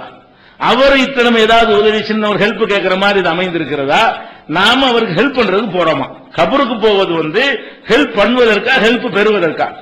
இதுல உள்ள ரசூலுல்லாஹ் கற்றுத்தந்த எல்லாமே வந்து ஹெல்ப் பண்ணத்தான் போறோம். நம்ம கபராளிகள் வந்து அமல் முடிந்து விட்டது, இனிமே அவங்களுடைய நன்மையை சேர்த்துக்க முடியாம இருக்கிறாங்க, அவங்களுக்காக நம்ம ஏதாவது செஞ்சு வச்சா கொஞ்சம் ஏதாவது ஒரு 10 மார்க் கூட கிடைக்குது போடுமே, அவங்க 90 மார்க் அவங்க அமல்ல கிடைச்சுன்னு சொன்னா நம்ம மூலமா ஒரு 10 மார்க் அதிகமா கிடைக்கும். இதுக்குத்தான் போய் நம்ம பண்றோமா, நம்ம மார்க் அதிகரிக்கிறோமா? நம்ம கேட்ட துவாவினால் நமக்கு ஒரு மார்க் வந்து அதிகரிக்கும், அவர்கள இருந்து நமக்கு அதிகரிக்கிற மாதிரி இந்த வாசகம் ஏதாவது இருக்குதா? அப்ப இந்த சலாம் சொல்ற அந்த வாசகத்திலே விளங்குற என்னன்னு கேட்டா, இறந்து போய்விட்டார்கள்ங்கிறத தெல்ல தெளிவா அடிச்சு சொல்றதுக்கு தான் அந்த ஜியாரத்தை. நீ இறந்துட்ட, உனக்கு நீ அமல் செய்ய முடியாது, உனக்கு ஏதாவது வேண்டாம் உசுரோட தான் செய்ய முடியும், நீ மகானாயிரி பெரியாரி யாரா வேண்டா இருந்துட்டு போ, நீ முன்னாடி போயிட்டா உனக்கு ஒண்ணும் பண்ண இயலாது, பின்னாடி இருக்கிறவங்க தான் பண்ண இயலும். இப்ப நாங்க உசுரோட இருக்கிறதுனால எங்களுக்கு தான் துவா செய்ய இயலுமே தவிர நீ உனக்கு துவா செஞ்சுக்கிற முடியாது. இவ்வளவு அர்த்தம் அடங்க போய்த்தானே உங்களை மன்னிக்கிறேன், எங்களை மன்னிக்கிறேன், நீங்க முந்திட்டீங்க, நாங்க பிந்தி வந்துகிட்டு இருக்கிறோம், இது எல்லாத்தையுமே உங்களுக்கு எங்களுக்கு சேர்த்து அல்லாட்ட மன்னிப்பு கேட்கிறோம், உங்கள் மீது சாந்தி உண்டாகட்டும். இவ்வளவும் எதை காட்டுகிறது? ஒரு துவாவுலையாவது ரசூல் ஸல்லல்லாஹு அலைஹி வஸல்லம் அந்த கபராளிகள்ட்ட இருந்து நம்ம ஏதாவது கேட்கிற மாதிரி சொல்லி தந்திருக்காங்களா? கபராளிகளே கொஞ்சம் பார்த்து ஏதாவது கருணை பண்ணுங்களேன், கபராளிகளே அல்லாட்ட எங்களுக்காக ஒரு துவா பண்ணுங்களேன், கபராளிகளை நீங்க அல்லாஹ்ட்ட கேட்டு இப்படி ஏதாவது ஒண்ணு ஒரு துஆவுலையாவது கபரை போய் பார்த்து ஓதுவதற்கு கற்றுத்தந்த எந்த ஒரு துஆவுலையாவது நம்ம கபர்ல அடங்கி இருக்கிறவர்களை பார்த்து பேசி நமக்கு ஏதாவது கேட்கிற மாதிரி ஒரு அறிவிப்பு இருக்குதா? நம்ம உங்களுக்கு கொடுக்கிற மாதிரி இருந்தா என்ன? இதான யாரு நோக்கமே என்ன? யாருக்கு அர்த்தம் வழங்காம இருக்கிறார்கள். இறந்து போன மக்களுக்கு உதவ நம்ம தான் உதவி செய்ய போறோம். இன்னும் சொல்ல போனா இப்ப ரசூலுல்லாஹ்வுக்கு நீங்க ஸலவாத் சொல்றீங்க, அதுல என்ன அர்த்தம் அடங்கியிருக்கு? ரசூலுல்லாஹ்வுக்கு நம்ம ரொம்ப நன்றி கடன்பட்டிருக்கிறோம். அவங்க இன்னைக்கு இந்த மார்க்கத்தை நமக்கு இவ்வளவு தியாகம் பண்ணி சொல்லி தரலன்னா நாம முஸ்லிம்களா இருந்திருக்க முடியாது. அவங்களெல்லாம் தேர்ந்தெடுத்து அவங்க வழியாக நமக்கு எல்லாம் அந்த மார்க்கத்தை கொண்டு வந்து தந்திருக்கிறான். அவர்கள் வழியாக இந்த மார்க்கம் கிடைச்சதுனால் அவங்களுக்கு நம்ம ரொம்ப நன்றி கடன்பட்டிருக்கிறோம். ரசூல் ஸல்லல்லாஹு அலைஹி வஸல்லத்துக்கு நம்ம அதிகமாக மனிதர்கள்லயே நம்ம அதிக நன்றி கடன் அவர்களுக்கு தான். இந்த நன்றி கடனை எப்படி ரசூலுல்லாஹ் நிறைவேற்ற சொல்றாங்க? எனக்கு நீங்க ஸலவாத் சொல்லுங்கன்னு சொல்றாங்க. அதான் நன்றி கடன். நீங்க உங்களுக்கு நிறைய ஹெல்ப் பண்ணதுனால நம்ம ரசூலுல்லாஹ்க்கு ஹெல்ப் பண்ணணுமா இல்லையா? ரசூல் ஸல்லல்லாஹு அலைஹி வஸல்லம் அவர்கள் நமக்கு நிறைய ஹெல்ப் பண்ணிட்டாங்க. இந்த நோன்பு அவங்க தான் கத்து தந்தாங்க. ஒழுங்கான ஒரு கல்லு மண்ணை வணங்காம நம்ம என்ன செய்யணும்? ஒரு இறைவனை வணங்கக்கூடியவங்களா இருக்கிறோம். இதெல்லாம் கொஞ்சம் நெஞ்ச நன்மையா நமக்கு? மற்றவங்களுடைய நம்பிக்கை வணக்க வழிபாடுகளை ஒப்பிட்டு பார்க்கும்போது நம்ம பல ஆயிரம் மடங்கு சிறந்த நிலையில் நம்ம இருக்கிறோம். யாரும் அதை மறுக்கவே முடியாது. அந்த ஒரு நிலைக்கு நம்ம வருவதற்கு அவங்க காரணமா இருந்தாங்க என்பதற்காக வேண்டி அவங்க என்ன பண்றாங்க? எனக்கு நீங்க எனக்கு நீங்க ஒரு நன்றி கடன் செய்யணும். அது என்ன நன்றி கடன்? எனக்கு நீங்க ஸலவாத் சொல்லுங்க அப்படின்ட்டாங்க. ஸலவாத்துக்கு என்ன அர்த்தம்? நேத்து சொன்னமா இல்லையா? ஸலவாத்துக்கு என்ன அர்த்தம்? அல்லாஹும்ம இறைவா ஸல்லி அலா முஹம்மதின், நீ முகமதுக்கு நீ அருள் புரிவா. நம்ம கேட்கிறோம், நம்ம யார்? ரசூலுல்லாஹ் யாரு? இந்த ரசூலுல்லாஹ்வோட கம்பேர் பண்ணா நம்ம எல்லாம் யாருண்ட? அவங்க தரஜாவுக்கு நம்ம துஆ செஞ்சு ஏத்தி விட முடியுமா? அவங்களுக்கு அல்லாஹ் கொடுக்கிற தரஜாவுல இருக்கும் பொழுது நம்மள்ட்ட ரசூலுல்லாஹ் என்ன கேட்கறாங்க? ஸலவாத் சொல்லுங்கன்னு சொல்றாங்க. ஸலவாத்துக்கு அர்த்தத்தையும் சேர்த்து சொல்லு. ஸலவாத்துன்னு சொல்லாத, நம்மள துஆ செய்ய சொன்னாங்கன்னு சொல்லு. ஸலவாத்துக்கு துஆ தான் அர்த்தம், அதுல துஆ தான் இருக்குது. நீங்க தொழுகையில ஒரு துஆ ஸலவாத்தா இருக்கட்டும், வேற வேற நேரத்தில் நீங்களா உண்டாக்கி கொண்ட ஸலவாத்துகளா இருக்கட்டும், அது எல்லாத்துலயுமே என்ன இருக்குது? ரசூல் ஸல்லல்லாஹு அலைஹி வஸல்லம் நாம அல்லாஹ்விடத்தில் துஆ செய்கிறோம். அப்ப ஸலவாத்துங்கிற பேர்ல நம்ம என்ன செய்யறோம்னு கேட்டா, அல்லாஹும்ம இறைவா ஸல்லி அலா முஹம்மதின், முஹம்மது ஸல்லல்லாஹு அலைஹி வஸல்லம் அவர்களுக்கு அருள் புரிவாயாக. வஅலா ஆலி முஹம்மதின், முஹம்மது ஸல்லல்லாஹு அலைஹி வஸல்லம் உடைய குடும்பத்தாருக்கும் அருள் புரிவாயாக. கமா ஸல்லைத அலா இப்ராஹீம, இப்ராஹிம் நபிக்கு அருள் புரிந்தது போல. வஅலா ஆலி இப்ராஹீம, இப்ராஹிமுடைய குடும்பத்தாருக்கு அருள் புரிந்தது போல எங்க முஹம்மது ஸல்லல்லாஹு அலைஹி வஸல்லத்துக்கும் அவங்க குடும்பத்துக்கு நீ அருள் புரிவாயாக. நம்ம என்ன கேட்கிறோம்? ஸலவாத் சொல்லிட்டாங்க. ஸலவாத்னு இதான் கற்று தந்தாங்க. தொழுகையில் இதைத்தான் ஆக்கி வச்சுட்டு போனாங்க. அதான் சொல்லிக்கிட்டு இருக்கிறோம். இதுக்கு என்ன அர்த்தம்? நபிகள் நாயகம் ஸல்லல்லாஹு அவர்களுக்காக வேண்டி நாம் அல்லாஹ்விடத்தில் கேட்கிறது தான் ஸலவாத். ஸலவாத்துக்கு அர்த்தம் என்னன்னா, அவர்களிடத்திலே துஆ வேண்டுவதல்ல, அவர்களுக்கு நீங்கள் துஆ செய்வது. இதையும் கற்று தர்றாங்க. இந்த ஸலவாத்தை விளங்குனாலே கபருக்கு போக மாட்டாங்க. ஒருத்தன் அல்லாஹ்வுடைய ரசூலுக்கு நம்ம துஆ செஞ்சுட்டு இருக்கிறோம். இந்த அட்ரஸ் தெரியாத போய் துஆ செஞ்சுட்டு கேட்கிறோம் நினைக்க மாட்டோமா? அல்லாஹ்வுடைய ரசூலுக்கு நம்ம என்ன பண்றோம்? யா அல்லாஹ் ரசூலுல்லாஹ்வுக்கு அந்தஸ்து வசத்து, ரசூலுல்லாஹ்வுக்கு அருள் புரிவாயாக, அவங்களுக்கு நம்ம துஆ செய்கிறோம். அதிகபட்சமா நம்மகிட்ட அவங்க எதிர்பார்க்கிறாங்க, அதுதான் கற்று தந்திருக்கிறாங்க. அவங்களுக்கே ஸலவாத் என்று சொன்னால் இவங்க எல்லாம் யாரு? இவங்களுக்கு நீ துஆ செய்யணுமா? அவங்கள்ட்ட நீ துஆ கேட்கணுமா? அவங்களுடைய துஆவை நீ வேண்டணுமா? ரசூலுல்லாஹ் இப்படி கற்று தந்திருக்கலாம்ல. நீங்கள் அடிக்கடி என்னை நினைத்து பார்த்து உங்களுக்கு ஏதாவது பிரச்சனை வந்தால் நபிகள் நாயகமே நீங்க அல்லாஹ்ட்ட துஆ செஞ்சு வாங்கிட்டாங்கன்னு கற்று தந்திருக்கலாம்ல. வேற ஒருத்தர் நீ போக வேணாப்பா, நான் உனக்கு ரசூலா இருக்கிறேன், நீ என்ன செய்யணும்? மூத்தா போயிட்டானு நீ என்னை நினைச்சு பார்க்கணும். நினைச்சு பார்த்து என்ன செய்யணும்? யா ரசூலல்லாஹ் எங்களுக்கு கஷ்டத்தை காப்பாத்துங்களேன், நேரடியா உங்களுக்கு காப்பாற்ற சக்தி இல்லாட்டா கூட அல்லாஹ்ட்ட வாங்கிட்டாங்களேன், இப்படி கேட்கிற மாதிரி ஒரு துஆ சொல்லி தந்திருக்கலாம்ல. என்ன சொல்லி தர்றாங்க? எனக்கு நீங்க துஆ செய்யுங்க. ஒருத்தன் ஒரு ஸலவாத் சொன்னானே ஆனால் அவனுக்கு 10 மடங்கு அல்லாஹ் நன்மையை தர்றான். அதுல நீங்க கேட்கறதுனால கிரேட் எல்லாம் ஏற போறது இல்ல. அதையும் சொல்றாங்க ரசூல் ஸல்லல்லாஹு அலைஹி வஸல்லம். அப்படியே கேட்க சொன்னாங்க, மன் ஸல்லா அலைஹி ஸலாத்தன் வாஹிதத்தன் ஸல்லல்லாஹு அலைஹி பிஹா அஸ்ரா, ஒரு தடவை நீ எனக்கு ஸலவாத் சொன்னா உனக்கு 10 மார்க் அல்லாஹ் போட்டுறான், உனக்கு தான் லாபம். அப்ப இந்த துஆவுனால நமக்கு ரசூலுல்லாஹ்வுக்கு ஒரு லாபம் கிடையாது. எதுக்கு சொல்லி தர்றாங்க? எனக்கே நீ துஆ செய்யணும்னா அடுத்தவன்ட்ட எப்படின்னு கேட்கலாம். அதுக்குதான் எதுக்கு இந்த ஸலவாத்தை கற்று தர்றாங்க? இந்த ஸலவாத்தை மட்டும் கரெக்டா விளங்கி கொண்டு நம்ம இருந்தோமே ஆனால் எவனும் கபூர்ல கேட்க மாட்டான். அல்லாஹ்வோட ரசூலுக்கு மேலே யாரான்னு கேட்டுருக்கீங்களா இல்லையா? அட ரசூலுல்லாஹ்வுக்கு நாங்க துஆ செஞ்சிட்டு இருக்கோம், நீ அவர்கிட்ட போய் கேட்டுட்டு இருக்கிற? நாங்க ரசூல் ஸல்லல்லாஹு அலைஹி வஸல்லம் நாங்க துஆ செய்யல, அவங்களுக்கு நாங்க அல்லாஹ்ட்ட துஆ செய்யறோம். அதே மாதிரி பாங்கு சத்தம் கேட்ட உடனே நீங்க என்ன செய்யுங்க? மோதினார் சொல்றது அப்படி சொல்லுங்கட்டாங்க. இதா சமயத்துல் முஅத்தின ஃபகூலு மிஸ்லமா யகூல். மோதினார் உங்களுக்கு சொல்வதை கேட்டீர்களேயானால் அதை நீங்க திருப்பி சொல்லுங்க. அவர் அல்லாஹ் அக்பர்னா நம்ம அல்லாஹ் அக்பர் சொல்லணும். அவர் அஷ்ஹது அல்லா இலாஹ இல்லல்லாஹ்னா அதை நம்ம சொல்ல வேண்டும். சொல்லி முடிச்ச பிறகு சும்ம சல்லு அலைய, பிறகு எனக்கு ஸலவாத்து சொல்லுங்க, நீங்க துஆ செய்யுங்கங்கறாங்க. எனக்கு நீங்க துஆ செய்யுங்க. நம்ம கேட்போம்ல பெரியார்ட்ட போய்கிட்டு, அந்த மாதிரி பெரியார்ட்ட கேட்கிற ரசூல் சிறியார்ட்ட கேட்கறாங்க. நம்ம போய் பெரிய ஆளுகளை பார்த்து மகான தேடி போய் துஆ செய்ய சொல்றோம்ல, ரசூல் ஸல்லல்லாஹு அலைஹி வஸல்லம் நம்ம எல்லாரையும் பார்த்து எனக்கா துஆ செய்யுங்கப்பா, நீங்க எல்லார்ட்ட கேளுங்கப்பா, எனக்கா ஸலவாத் சொல்லுங்கப்பா, ஸலவாத் சொல்லுங்கன்னா என்ன துஆ செய்யுங்கன்னு அர்த்தம். அப்ப நபிகள் நாயகம் ஸல்லல்லாஹு அலைஹி வஸல்லம் அவங்களுக்காக வேண்டி நம்ம துஆ செய்வதில் இருந்து என்ன விளங்குது? துஆவுடைய அர்த்தத்திலே என்ன விளங்குறது? அவர்களுடைய தரஜாவை அதிகப்படுத்தும்படி நம்ம கேட்கிறோம். ஆனால் இது கேட்கிறவரின் நன்மை நமக்கு தான் கிடைக்கும். அப்ப இது கேட்பதை வைத்து அல்லாஹ் என்ன சொல்ல நினைக்கிறான்? அவங்களுக்கு இதுல ஒண்ணு, நமக்கு தான் 10 நன்மைன்னு சொல்லும் பொழுது, அப்ப இவன் இறந்து போனவங்களுக்கு இன்னதான் செய்யணுங்கிறத கரெக்டா விளங்கி கொள்ளணும். இறந்து போனவங்கள்ட்ட எதுவும் கேட்டக்கூடாது. அது விளங்குதா இல்லையா? அதான் சலாம் என்பதும். சலாமுக்கு அர்த்தம் உங்கள் மீது சாந்தி உண்டாகட்டுமாக. இது உசுரோட இருக்கும்போது சொல்லும்போது ரெண்டு பேரும் ஒருத்தர் மாறி சொல்லிக்கிறோம். இறந்து போன ஆளுக்கு ஒன் சைடு தான், அந்த சைடுல வரமாட்டேங்க, பதில காணும். உசுரோட இருக்க அஸ்ஸலாமு அலைக்கும் அவர் திருப்பி வலைக்கும் சலாம்ங்கறாருல, அப்ப கபர்ல இருந்து வலைக்கும் சலாம் வரமாட்டேங்குதுல்ல. அப்ப என்ன விளங்குறோம்? உசுரோட இருக்கும்போது நான் அஸ்ஸலாமு அலைக்கும்டா, நான் உங்களுக்கு துஆ செய்யறேன், நீங்க அஸ்ஸலாமு அலைக்கும்டா, நீங்க எனக்கு துஆ செய்றீங்க, கணக்கு நேர் பண்ணிக்கிறோம். மூத்தா போன ஆட்களுக்கு நம்ம அஸ்ஸலாமு அலைக்கும் நம்ம மட்டும் சொல்லுவோம், அவங்க சொல்ல மாட்டாங்க. இதான் வித்தியாசம் என்பதை இந்த துஆ இந்த ரசூல் ஸல்லல்லாஹு அலைஹி வஸல்லம் சொல்லி தந்த வாசகங்கள் இருக்க, அதுல இருந்து விளங்கிக் கொள்கிறோம். அப்ப ஒரு நோக்கம், ஃபர்ஸ்ட் நோக்கம் என்னது? கபராளிகளை பார்க்க போறது ஒரே நோக்கம், அவங்களுக்கு பாவ மன்னிப்பு தேடுவது ஒரு நோக்கம். அவங்களுக்கு நம்மளால் ஏண்ட ஒரு துஆவை செய்து விட்டு வருவது அல்லாஹ்விடத்துல. அவங்களுக்காக வேண்டி அல்லாஹ்ட்ட நம்ம கேட்கணும், யா அல்லாஹ் கபர் லேசாக்கி வை, அவர் தர்ஜா வசத்து, இப்படின்னு நீங்க விரும்பினது எல்லாம் கூட கேட்கலாம். இறந்து போன ஆட்களுக்காக வேண்டி என்ன செய்யலாம்? இந்த மாதிரி அப்படி எல்லாம் சொல்லி காட்டலாம். என்ன செய்யணுமா? துஆ செய்யும்போது ரப்பனா இக்ஃபிர் லனா வல் இஹ்வானின் அல்லதீன சபகுனா பில் ஈமான். மூமின்கள் என்ன செய்வார்கள் என்று கேட்டால் அல்லாஹ் சொல்லி காட்டுறான் குர்ஆன்ல, ரப்பனா இக்ஃபிர் லனா, எங்களை மன்னிப்பாயாக, வல் இஹ்வானினா, எங்கள் சகோதரர்களை மன்னிப்பாயாக, அல்லதீன சபகுனா பில் ஈமான், எங்களுக்கு முன்னால் ஈமானோடு போய்விட்டார்களே அந்த மக்களை மன்னிப்பாயாக, எங்களை மன்னிப்பாயாக என்று முன்னாடி சென்றவர்களுக்காக மன்னிப்பு கேட்கணும். இதை அல்லாஹ் நமக்கு கற்றுத்தர்றான். அதனுடைய ஒரு பார்த்து தான் இந்த கபர் ஜியாரத் என்பது. கபர் ஜியாரத் என்பது கும்பிடுவதோ வழிபாடு நடத்துவதோ கிடையாது, அவர்களுக்கு துஆ செய்து விட்டு வருவது, அவங்களுக்காக. இது ஒரு நோக்கம். இன்னொரு நோக்கம், ரெண்டு நோக்கம் தான் இருக்கு. அதாவது மூமின்களுடைய கபருக்கு போகிற நோக்கம் என்னன்னா அவங்களுக்கு துஆ செய்வது. மூமின் இல்லாத மற்ற கபருக்கும் போய் ஜியாரத் பண்ணலாம். மூமினுக்கு தான் பண்ணணும்னு அவசியம் கிடையாது. பொதுவான காபிர்கள் அடங்கப்பட்டிருக்கிற இடம் இருக்கும்ல, அதுல கூட நம்ம என்ன செய்யலாம், போயிட்டு வரலாம். அங்க போய் இது மட்டும் செய்ய முடியாது, துஆ செய்ய முடியாதுல்ல, அவங்களுக்கு தான் மன்னிப்பு இல்லைன்னு ஆயிடுச்சு. ஆனால் அதுல என்ன உள்ளத்துல பாடம் படிச்சுட்டு வரணும். போய் இந்த மாதிரி எல்லாம் இருந்துட்டு போனாங்க, எல்லாம் போய் சேர்ந்துட்டாங்க, ஆட்டம் போட்டான், அந்த மாதிரி நினைத்து கொண்டு மௌத்துடைய ஞாபகத்தை, மரணத்துடைய ஞாபகத்தை உண்டாக்கி கொண்டு வருவதும் கபர் ஜியாரத்துடைய இன்னொரு நோக்கம். முஸ்லீம் கபருக்கு போனா அதுல ரெண்டு நன்மையும் கிடைச்சிரும்.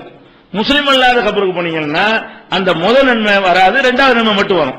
முஸ்லீம் கபருக்கு போனா துஆவும் செஞ்சுக்கிறீங்க, மௌத்துடைய ஞாபகமும் உங்களுக்கு வந்துவிடும். முஸ்லீம் அல்லாத கபருக்கு போனீங்கன்னா அவங்களுக்கு தான் மன்னிப்பு இல்லைன்னு சொல்லிவிட்டான்ல, அந்த மன்னிப்பு கேட்கறது, இந்த சலாம் அதெல்லாம் விட்டுவிட்டு என்ன செய்யணும், இதை கேட்டு வருவோம். எதை கேட்போம்?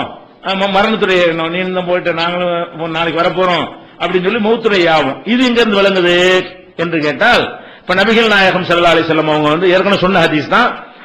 ஜாரன் நபி ஸல்லல்லாஹு அலைஹி வஸல்லம் கபர உம்மிஹி, ரசூல் ஸல்லல்லாஹு அலைஹி வஸல்லம் அவர்கள் தங்களுடைய தாயாருடைய அடக்கத்தலத்தை போய் ஜியாரத்து செய்தார்கள்.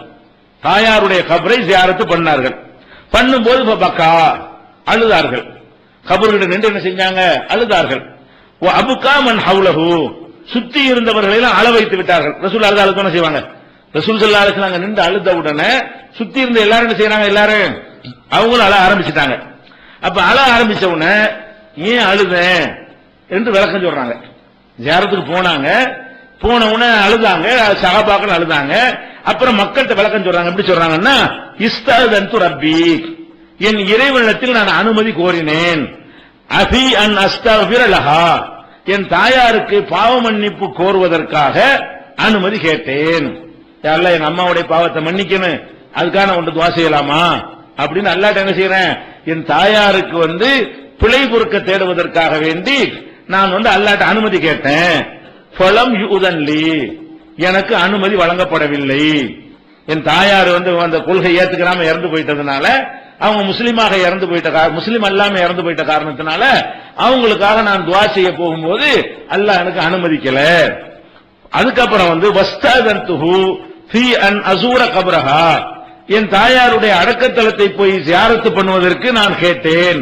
மன்னிப்பு கேட்க அனுமதி இல்ல, ஜியாரத்துக்கு தான் அனுமதி கேட்கிறாங்க. காபீர் கபருக்கு போறது ஜியாரத் தான் சொல்ல வர்றேன். காபீரா இருக்கிறவங்க கபருக்கு போனாலும் அதுக்கு பேர் என்னது, அதே ஜியாரத்துங்கிற வார்த்தையை தான் போடுறாங்க. அனுமதி கேட்டேன்.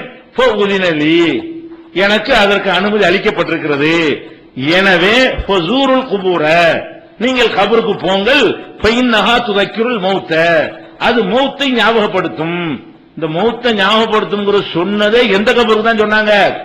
மூமின் கபருக்கு சொல்லல, மூமின் அல்லாதவங்களுடைய கபருக்கு தான் சொல்றாங்க. யாருக்கு பாவ மன்னிப்பு கேட்க கூடாதோ, முஷ்ரிக்கா இருந்தா தான் பாவ மன்னிப்பு கேட்க கூடாது. அதுக்கு தான் அல்லாஹ் தடுத்திருக்கிறான். அப்ப பாவ மன்னிப்பு யாருக்கு கேட்க கூடாதுன்னு சொன்னாங்களோ அவங்கள போய் பாக்குறாங்க. அதுக்கு தான் ஜியாரத்துங்கிற வார்த்தையும் பயன்படுத்துறாங்க. அதோட சேர்த்து இது மௌத்து யாவத்தை உண்டாக்கும். மௌத்துடைய நினைவை உண்டாக்குவதற்கு அது மூமின்களுடைய கபரா இருக்கணும்னு அவசியம் கிடையாது. மூமின் கபர்லையும் போனாலும் மௌத்தியாவும் வரும். மூமின் இல்லாத மற்றவர்கள் அழைக்க வச்சுக்கிற கபருக்கு போனாலும் மௌத்தியாவும் என்ன செய்யும், வரும். பார்த்துட்டு மரணத்துடைய நினைவை உள்ளத்துல உண்டாக்கி கொண்டு வரலாம். அஸ்ஸலாமு அலைக்கும் அந்த மாதிரிலாம் என்ன செய்யக்கூடாது, சொல்லிட்டு வந்துடக்கூடாது. அது பாவ மன்னிப்பு கேட்கிற மாதிரி வந்துடும். அப்ப இது முஸ்லீம்ல 1622வது ஹதீஸ்ல நம்ம பார்க்கிறோம். அப்ப இதுல இருந்து நம்ம எல்லாத்தையும் ஒட்டுமொத்தமா தொகுத்து பார்க்கல என்ன தெரியுதுன்னு கேட்டா, ஜியாரத்துக்கு ரெண்டு நோக்கம். மூமின்களுடைய கபரை ஜியாரத்து செய்வதில் அவங்களுக்கு மன்னிப்பு கேட்பதும், நமக்கு மௌத்து ஞாபகத்தை உண்டாக்குவதும், மற்ற கபர்கள்ல நமக்கு மௌத்து ஞாபகத்தை உண்டாக்கி கொள்வது. மறந்துட்டு இருக்கிறோம், இவன் போய் சேர்ந்துட்டாங்களே அப்படின்னு சொல்லி பார்த்து விட்டு நமக்கு நாம என்ன செய்யறது, ஒரு பாடம் கத்துக்கொண்டு வருவது. இந்த ரெண்டு ஒரு அடிப்படை அது இருக்கிறது. அதுல கூட அதுல சில கண்டிஷன் இருக்குது. அவன் பொதுவான கபிரிஸ்தான் கட்டி அதுல பயங்கரமா அது மாதிரி அண்ணா சமாதி இந்த மாதிரிலாம் எம்ஜிஆர் சமாதி எல்லாம் போட்டு வச்சுக்கிறாங்களே, அதெல்லாம் பண்ணி விட்டு ஆடம்பரமா பண்ணிருக்கான்னு வைங்க. அப்படிலாம் இருந்தா போகலாம்னா அதெல்லாம் கிடையாது. அது சாதாரண அடக்கஸ்தலமா இருக்கணும். எப்படி இருக்கணும், ரசூலுல்லாஹ்வுடைய தாயாருக்கு அந்த மாதிரி கட்டிடம் கட்டிலாம் தர்கா கட்டிலாம் வச்சிருக்கல, அந்த மாதிரி வெறுமனே ஒரு கபரா இருக்குமே. ஆனால் மார்க்கம் தடுக்கிற மாதிரி அங்க ஒண்ணு அந்த இடத்துல ஸ்பாட்ல ஒண்ணு இல்லாம இருந்தால் அது போய் பார்க்கலாமே தவிர, மார்க்கம் தடுக்க காரியம் இருக்குமே ஆனால் அதை வெறுக்கணும், தடை செய்யணும் ஒரு விடுகிறது. அந்த அடிப்படையில தான் பொதுவான மற்றவங்க கபிரிஸ்தானை நீங்க போனாலும் சரி அல்லது தர்காக்களுக்கு போனாலும் சரி அதை தவிர்த்துருங்க. அது இந்த ஜியாரத்துல வராது. நம்ம என்ன சொல்றோம், தர்காக்களுக்கு போறது கபரு ஜியாரத்துல வரவே வராது. ஏன் வராதுங்கிறோம், அந்த இடத்தில் மார்க்கம் தடுத்த எல்லா காரியமும் நடக்கிறது. ஒரு ஆள் இறந்துட்டாரு, மேல கட்டக்கூடாதுனாங்க கட்டி இருக்கிறான், பூசக்கூடாதுனாங்க பூசுறான், சிமெண்ட் வச்சு பூசுறான், போர் வச்சு பூசுறான், சந்தனத்தை பூசுறான், அதுக்கப்புறம் உண்டியல் வைக்கிறான், நெத்தியை கொண்டு வைக்கிறான், அதுல எண்ணெய் ஊத்தி நக்கிதா சாப்பிடுறான், அதுல அப்படிலாம் இருக்கு. செருப்பத்துக்கு தலையில வச்சுக்கிறான். ஒன்னு ரெண்டு நடக்கல, அங்க அவர் போட்ட செருப்புஞ்சில் என்ன செய்யறான், தலையில வச்சுக்கிட்டு இருக்கிறான். அது மாதிரி ஆண் பெண்ணு இடிச்சுக்கிட்டு இருப்பான், நிக்கிறான், அந்த மாதிரி ஆபாசமா நடந்து கொள்றான், நறுமணங்கள் பயங்கரமா. இதெல்லாம் பார்த்தா என்ன செய்யும், அங்க போனா கலர் பார்க்கலாம்னு சொல்லிட்டு போறாங்க. இது ஆகிரத்தை நினைவுபடுத்துறது. தர்காவுக்கு போகும்போது என்ன சொல்லிட்டு போறான்னு கேட்டா, மரியா கலர் பார்க்க போவோம்னு கேட்பான். அப்ப இதுக்கு என்ன அர்த்தம், இது ஆகிரத்தை நினைவுபடுத்துற மாதிரி என்ன மாதிரி இருக்காங்க. எதுக்கு அனுமதிச்சாங்க, ஆகிரத்தை நினைவுபடுத்தும், மௌத்தை ஞாபகப்படுத்தும் சொன்னா இன்னும் கொஞ்சம் ஜாலியா இருக்கிறதுக்கு தானே அங்க போயிட்டு இருக்கிறான். அது இப்ப இது நீ அந்த காரணத்தோட தான் சொல்ல அனுமதிக்கிறாங்க, பொதுவா அனுமதிக்கல. இல்ல சாதாரண வாப்பா முத்தாப்பா அடக்கின கபிரிஸ்தானுக்கு போங்க, மூத்து ஞாபகம் வரும், துவா செஞ்சுட்டு வாங்க, நன்மை கிடைக்கும். இது என்னமோ எந்த ஊர்ல எல்லாம் யாருமே சாவாத மாதிரி கபிரிஸ்தான் இல்லாத மாதிரி இங்க இருந்து மெனக்கிட்டு போறான். என் ஊர்ல கபரு இல்லையா, எந்த ஊர்ல கபரு இல்ல, எந்த ஊர்ல சாவல, எல்லா ஊர்லயும் கபரு, அங்க போய் கபரு ஜியாரத் பண்ண வேண்டியதானே. கபரு ஜியாரத்துக்குன்னு போறேன்னு என்ன செய்யறான், நான் ஊருக்கு போறேங்கிறான். அது உங்க அவங்க ஊர்ல கபரு இல்லைன்னு அர்த்தம். கபரு ஜியாரத்து ஒரு நன்மை வேணும்ல தானே. உங்க ஊர்ல கபருல போய் பாரு, இதுல பாவ முட்டையில சுமக்கிறதுல வர்றான், இதுல ஒரு நன்மையும் கிடைக்காது. அப்ப அந்த மாதிரி தீமைகள்லாம் நடக்கும்போது நம்ம எப்படி நடக்கணும், அதுக்கு ரசூல் ஸல்லல்லாஹு அலைஹி வஸல்லம் வழிகாட்டுறாங்க. எப்படி, ஒரு ஆள் வர்றார், அல்லாஹ்வுடைய தூதரை நான் ஒரு ஒட்டகத்தை அறுத்து நேர்ச்சி செய்வதாக என்ன செஞ்சேன், ஒட்டகத்தை அறுத்து தர்மம் செய்வதாக நேர்ச்சை பண்ணிட்டேன் அப்படின்னு சொல்றாரு. சும்மா சொல்லாம ஒரு இடத்தை சொல்லி காட்டுறாரு. புவானாங்கிற இடத்துல நான் அறுக்கிறதாக நேர்ச்சி பண்ணிட்டேங்கிறாரு. ரசூலுல்லாஹ் உடனே சுதாரிச்சுக்கிறாங்க.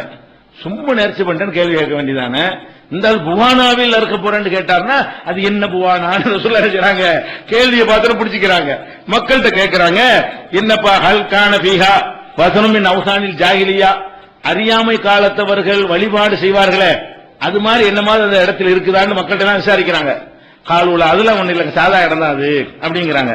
அதுக்கப்புறம் செய்யறாங்க என்ன, ஹல்கான பீஹா ஐதுன் மின் ஐயாதிகம், அவர்கள் நடத்துற திருவிழாக்கள் ஏதாவது அங்க நடக்குமா, அந்த இடத்துல பர்டிகுலரா கேட்கிறாரு, அதுல இன்னும் ஒரு பொடி வச்சு கேட்கிறாருங்கிறதுக்காக என்ன செய்யறாங்க, ரசூல் ஸல்லல்லாஹு அலைஹி வஸல்லம் சஹாபாக்கள் விசாரிக்கிறாங்க. இல்ல அதெல்லாம் ஒண்ணும் கிடையாது. அப்ப ரசூல் ஸல்லல்லாஹு அலைஹி சொல்றாங்க, அவ் ஃபீ பி நத்ரிக்க, உன் நேர்ச்சியை நிறைவேற்றிக்கேங்கிறாங்க. இப்ப ஒருத்தன் செய்யறாங்க, நாகூர்ல போய் ஆடை இருக்கிறா நேர்ச்சி பண்ணிட்டேங்கிறான். நம்ம என்ன செய்வோம், அதே நாகூருங்கிற ஆடை இருக்கிறதா நேர்ச்சி பண்ணா சரிங்களா, நாகூர்ல சொன்னாட்டா என்னமோ ஒண்ணு இருக்குன்னு வழங்குவோம்ல, அந்த மாதிரி இவர் புவானாங்கிற இடத்துல அறுக்க போறேன். அப்ப இந்த உடனே அந்த சந்தேகத்தின் சாயல் முடிவு அல்லாஹ்வுக்கு நேர்ச்சி பண்ணிருக்காரு. நல்லா விளங்கிக்கணும், இந்த நேர்ச்சியை யாருக்கும் பண்ணவில்லை, அல்லாஹ்வுக்கு தான் பண்றாரு. அல்லாஹ்வுக்கு பண்ண நேர்ச்சியை கூட இந்த மாதிரி சந்தேகத்துக்கு இடமான இடத்துல போயிட்டு வேற ஆளுக்கு செய்யற மாதிரி தோற்றம் வந்துரும்ல, அது வரக்கூடாதுங்கிறதுக்காக வேண்டி விசாரிச்சுட்டு அது ஒரு ஆர்டினரியான ஒரு சாதாரண ஒரு இடம் தான் என்று தெரிஞ்ச உடனே அது நிறைவேற்ற சொல்ற காட்சி நம்ம பார்க்கிறோம். அந்த அடிப்படையில் பார்க்கும்போது இப்ப நான் எப்படி போறது, நீங்க சந்தேகத்தின் சாயலே படக்கூடாதுன்னு சொன்னீங்கன்னா அங்க அவ்வளவு அனாச்சாரம் நடந்துகிட்டு இருக்குது. அனாச்சாரம் நடக்கிற இடத்துல போய்கிட்டு அல்லாஹ்வுக்கு செஞ்ச நேர்ச்சியை செய்யக்கூடாதுங்கிறாங்க. அனாச்சாரம் நடக்குமையானால் ஜாகிலியாக்களுடைய எல்லா வேலையும் அங்க நடக்கிறது. அந்த இடத்துல போய் அல்லாஹ்வை வணங்குறதே தப்புன்னு சொல்லும் பொழுது நீ அவரே வணங்குறது போறிய, எப்படி அது மார்க்க அனுமதிக்கும்? அது அனுமதிக்க முடியாது. அதே மாதிரி ரசூலுல்லாஹ் என்ன செய்யறாங்க, தீமையை கண்டா நமக்கு 3 ஆர்டர் போடுறாங்கல்ல, தீமையான இது அபூதாவுதுல 2881. அதே மாதிரி தீமையை கண்டால் கையால தடுக்க சொல்றாங்க, முடியலன்னா வாயால தடுக்க சொல்றாங்க, முடியலன்னா மனசால வெறுக்க சொல்றாங்க. 3வது இடத்துல நீ இருந்தா கூட போகலாமா? தீமையை காணுவியா காண மாட்டியா? சாதா கபுர்ஸ்தானுக்கு போனா தீமையை காண மாட்டேன், சும்மா மண்ணா கிடக்கும் பார்த்துட்டு வர போறோம். அந்த தர்காவுல நீ போனீங்கன்னா தீமையை காண்றியா இல்லையா? ஒரு தீமையை கூட காணாம உன்னால் திரும்பி வர முடியுமா? அந்த தர்காவுக்குள்ள நுழைந்து விட்டால் எல்லா தீமையும் என்ன செய்யுது, மயிலரக்கத்தில் அடி வாங்குறதும், பாத்தியா ஒதுக்கி ஏமாத்துறதும், நூல் முடிகிறதும், எல்லா விதமான முள்ள மாதிரி அம்புடு தனங்களும் அந்த இடத்துல கண்ணு முன்னாடி நடக்கிறத பார்க்குவோம். பார்த்துட்டு உன்னுடைய வேலை என்ன, கையால திருப்பி அடிச்சு என்னடா செஞ்சுட்டு கேட்க முடியுமா? போ, அவனுக்குள்ள உனக்கு ஒரு தரம் கட்டிவிடுவாங்க. கேட்க முடியுமா? கேட்க ஏழுமா? கேட்க முடியாது. அவன் கேட்க இல்லைன்னா என்ன செய்யணும், போக இருந்துட வேண்டியானே. ஒன்னு கேட்க இயலும்னா நீ போ, தடுக்க இயலும்னா போ. அது ஏழாவது தெரிஞ்சுன்னா இல்லம் எஸ்தத்தி கல்வி, மனசால் வெறுக்கணுமா இல்லையா? மனசால் வெறுக்கிறேன் என்ன அர்த்தம், போகாம தானே இருக்கணும். இது முஸ்லீம்ல 70வது ஹதீஸ்ல இருக்கிறது. அதே மாதிரி என்ன செய்யறான், அல்லாஹ் என்ன செய்யறான்னு கேட்டா, அன்னிதா சமயத்தும் ஆயாத்தில்லாஹி யுஸ்தஹ்ஸு பிஹா வ யுக்ஃபர், அல்லாஹ்வுடைய வசனங்கள் ஒரு சபையில கேலி செய்யப்பட்டு அதை மறுக்கப்படக்கூடிய ஒரு நிலை இருக்குமையானால் அந்த சபைக்கு நீங்க போவாதீங்கிறான் அல்லாஹ். உட்காராதீங்க, போலா தக்கூதுமாகும், அங்க உட்காராதீங்க, உட்கார்ந்தால் இன்னக்கும் இதம் சொல்லும், அப்ப நீங்கள் அவங்களை போல ஆகிவிடுவீர்கள். ஒரு சபைக்கு போறீங்க, அந்த சபையில் அல்லாஹ்வுடைய எல்லா விஷயங்களும் கேலி செய்யப்படுது, ரசூலுல்லாஹ்வுடைய விஷயம் கேலி செய்யப்படுகிறது. தர்காவுக்கு போறீங்க, கட்டக்கூடாதுன்னு ரசூலுல்லாஹ் சொன்னாங்க, நீ என்ன கட்டக்கூடாதுங்கிறது கட்டுறேங்கிறான். பூசக்கூடாதுன்னு சொன்னாங்க, நீ யாரு பூசக்கூடாதுன்னு சொல்றாங்க, பூசத்தான் செய்வேங்கிறான். அப்ப சுயமரியாதை இழக்கக்கூடாதுன்னாங்க, நீ என்ன இருக்கிற செருப்பத்தி கூட தலையில வைப்போம் அப்படிங்கிறான். மோசடி பண்ணக்கூடாது, ஏமாத்தக்கூடாதுன்னாங்க, அவ்வளவு மோசடி திரும்ப நாங்க உட்கார்ந்து பண்ணிட்டு இருக்கிறோம். இதை விட அல்லாஹ்வுடைய வசனத்தை கேலி பண்ற இடங்காவது இருக்குமா? அப்ப அல்லாஹ்வுடைய வசனம் சஜிதா செய்யறான், நெத்தியை கொண்டு வச்சு நிலத்துல கபூர்ல வச்சு சஜிதா செய்யறான், கண்ணு முன்னாடி பார்த்துட்டு இருக்கிறோம். அப்ப அல்லாஹ்வுடைய வசனம் அப்படியே மீறப்படுகிறது, கேலி செய்யப்படுகிறது. அப்படி ஒரு சபையில் இருக்க கண்டால் அல்லாஹ் என்ன கட்டளையிடுறான், ஃபலா தகூது மஅஹும், அவர்களோடு நீங்க என்ன செய்யாதீங்க, உட்காராதீர்கள். இன்னக்கும் இதம் மிஸ்ருஹும், அப்படி உட்கார்ந்தீங்கன்னா நீங்களும் அவர்களைப் போல ஆகிவிடுவீர்கள். இந்த மாதிரி ஒரு சபையில உட்காரக்கூடாதுங்கிறான். அப்ப தர்காவுக்கு போற எப்படி சுண்ணத்துல வரேன், கபர் ஜியாரத்து சுண்ணத்து, அது எப்போது அதனுடைய முறைப்படி இருந்தால் தான் சுண்ணத்தை தவிர அந்த முறை மீறி அல்லாஹ்வுடைய வசனத்தை கேலி செஞ்சுக்கிட்டு செய்வார்களே, ஆனால் அதுக்கு போகக்கூடாது. மற்ற காபீர் கபருக்கு நீங்க போறதா இருந்தாலும் சரி, அங்க இஸ்லாம் தடுத்திருக்கக்கூடிய வானளாவிய கட்டடங்கள், அலங்காரங்கள், போக்குவரத்துகள்லாம் இருக்குமே, ஆனால் அந்த ஜியாரத்துக்கு போறோம் நீங்க என்ன செய்ய முடியாது, போக முடியாது. ஒரு பிரச்சாரம் செய்வதற்காக இப்ப நம்ம எல்லாம் போயிருக்கோம், தர்காவுக்கு போயிருக்கிறோம், ஜியாரத்துக்கு போகல. விமர்சனம் பண்ணுவதற்கு என்ன நடக்குன்னு அதை அம்பலப்படுத்துவதற்கு என்ன செஞ்சிருக்கிறோம், போயிருக்கோம், என்னெல்லாம் ஃப்ராட் பண்றாங்க அது மாதிரி பார்த்துட்டு வந்திருக்கிறோம். அது மாதிரி நீங்க என்ன செய்யலாம், அது மக்களுக்கு தெளிவுபடுத்துறதுக்காக வேண்டி பீடி மஸ்தான் அவுலியாவுல இருந்து எல்லா தர்காவும் நம்ம சுத்தி பார்த்திருக்கிறோம். எதுக்காக நம்ம போறோம்? நீ தான் நாளைக்கு போன்னு கேட்டக்கூடாது. நம்ம எதுக்கு போறோம்னு கேட்டா ஜியாரத்துக்கோ அதை மதிச்சோ கபர் ஜியாரத்துக்கெல்லாம் போகல. என்னென்ன அநியாயம் பண்றாங்கிறத மக்களுக்கு பிரச்சாரம் செய்து அந்த தீமையை தடுப்பதற்காக அப்படி நோக்கத்தில் என்ன செய்யலாம்? ஒரு தர்காவுக்கு போய் என்னென்னலாம் பார்த்துட்டு வந்து நம்ம சொல்லணும். இந்த மாதிரிலாம் ஏன்டா ஏமாறுறீங்கன்னு சொல்றதா இருந்தா நாலேஜ் வேணும்ல. அந்த மாதிரி ஒரு நோக்கத்துக்கு போவது வேண்டுமானால் குற்றம் இல்லாம இருக்கலாமே தவிர நம்ம அதை அங்கீகரிச்சு ஜியாரத்துன்னு போனா என்னவாகும்? அதனால இதுவும் அவங்க தவறான வாதங்களை வைத்துக் கொண்டிருக்கிறார்கள். இது தொடர்பான மற்ற விஷயங்களை இன்ஷா அல்லாஹ் அடுத்தடுத்த நாள்ல பார்க்கலாம்.